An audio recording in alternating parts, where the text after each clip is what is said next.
Well, I think sales associates are moving for being sales associate to something a little bit wider.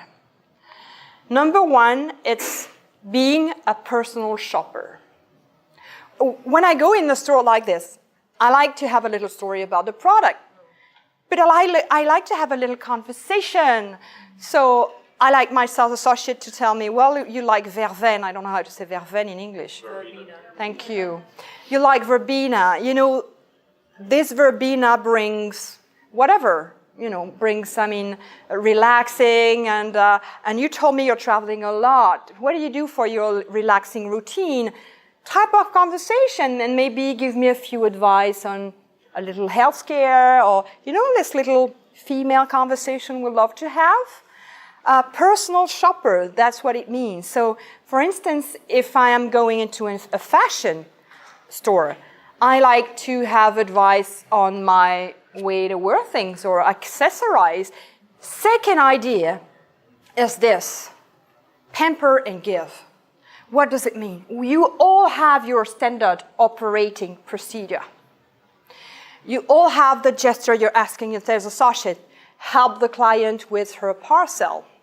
Help him with his umbrella. Have a cup of coffee or a tea or maybe something to eat. Yes, these are standard operating procedure, and we tick it in the mystery shopping grid. Good. But I've got that in all the boutiques. And what I expect, especially in the luxury boutique, is being pampered, meaning little personalized attention. But this is complex in terms of training, because each and every client is expected a different attention. So when the standard operating procedure are ticked, we go to another level, which is much more situational intelligence, such as, well, I'm just looking, this wonderful women are pregnant. So what can I do to help them? And that's not a procedure, it's just a heart, all right? Or I see this gentleman is in a hurry, or this one is having such a creative look. He's got a very strong look. What sort of compliment can I give to him, right? And this is not standard operation procedure. This is heart, pamper and give.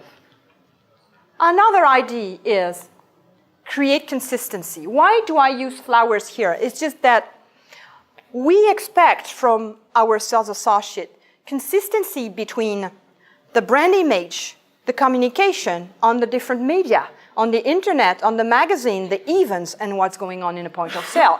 If there's a huge difference, Sophie tell life is magnifique. Great. Can you imagine the level of my expectation when I enter a Sofitel?